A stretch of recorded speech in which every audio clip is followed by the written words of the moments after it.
In this video, I'm going to talk about the top 7 mistakes home buyers make. This is not only for first-time home buyers, but also for buyers who have purchased a home in the past.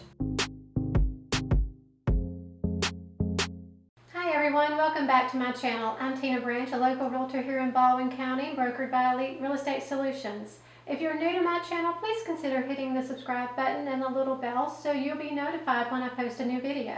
If you're going to be moving to Baldwin County, this is the channel you're going to want to subscribe to because I talk about a lot of really cool stuff related to Baldwin County.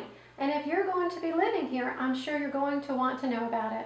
Now let's move on to the topic of the video, the top 7 home buyer mistakes. Now let me go ahead and start by saying these are in no particular order except for the last one, number 7. It is the most important of all the mistakes to avoid.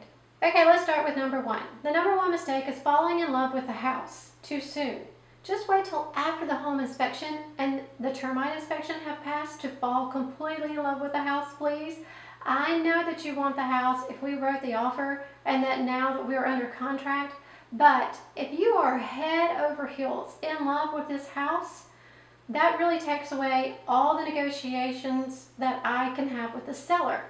You're going to have to still have in the back of your head that you may walk away from this house if you find something in the home inspection that the seller is unwilling to fix.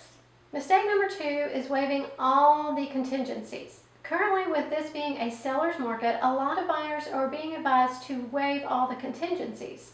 We have several contingencies here in Baldwin County that protect your earnest money and provide you with an out in the contract if you decide not to or you cannot purchase the home. The contingencies in our contracts are financing, appraisal, inspection and due diligence, insurance, internet, termite and wood destroying insects and fungus, survey and elevation certificates. Alabama is a buyer beware state. I do not recommend to any of my clients that you waive your contingencies, especially the home inspection and termite inspection. Mistake number 3, I'm sure you know this one, but it may not be for the reasons you think. Getting a pre-qualification letter from a reliable lender. Don't go with a lender just because they quote you the best rate. You need to ask for all the fees they are going to charge you to get you that rate. What type of loan are you doing, and why is that loan the best fit for you? Some lenders could be in a bait and swap situation. If you're going online and they give you a quote up front, that may not be the rate you end up with getting after you submit all your information. An online lender in some cases can work out okay. However, in my experience, they are difficult to get in touch with, which can cause delays in getting your home to closing. I have found it best to have a local lender who is well established. One you can pick up the phone and easily call.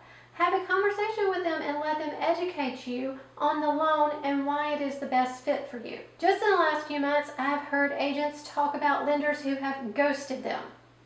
They stopped responding completely, which is scary on both sides of the deal and usually causes you to lose out on purchasing the home because you have to start all over with a new lender, and that does not look good in the eyes of the seller. If you don't have a reliable lender, you can ask your real estate agent for a list.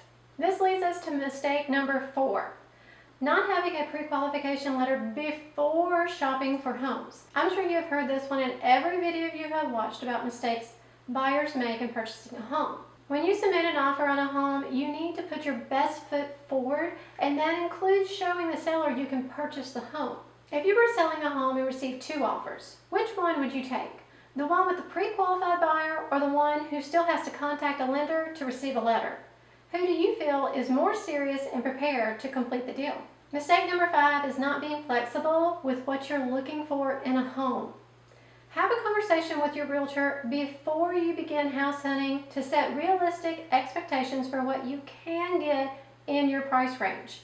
I can't tell you how many times clients have told me, I wish I could just pick up this house and move it over here to this other location.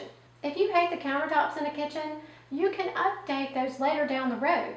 The most important things are the things you can't change, like the location or the neighborhood or the school district. Mistake number 6 is calling a bunch of different real estate agents to show you homes. The agent's whose sign is in the front yard represents the seller. Therefore, their primary goal is to sell that house and get the seller as much money as possible. You should find one agent who you trust to represent your best interest and be your buyer's agent. This is true if you are purchasing a resale home or a new construction home. Now let's talk about the most important mistake home buyers make when purchasing a home. Mistake number 7, not setting a budget. You've spoken to the lender and they tell you you're pre-qualified for a loan up to blah blah amount. You're happy, yay! You start looking at houses in that price range and love them all.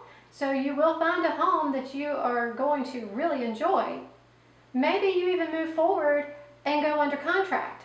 Then you get stressed because you start thinking about the monthly payment and all the other spending you like to do.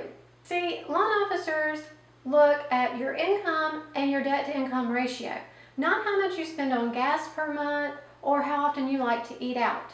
So have a conversation with your lender about how much the monthly payments will be per month and think about your budget in that way. Then set your limit of what you are willing to purchase in a home price, not just what you are approved for in a loan. So now that you know more about the mistakes home buyers make when purchasing a home, if you're thinking about moving to Baldwin County, you can click the link down below to head over to my website and search for all the homes that are currently listed for sale in your price range in Baldwin County. I hope you enjoyed this video. Click on the next video popping up right now to see more about Baldwin County and our local real estate. See y'all next week.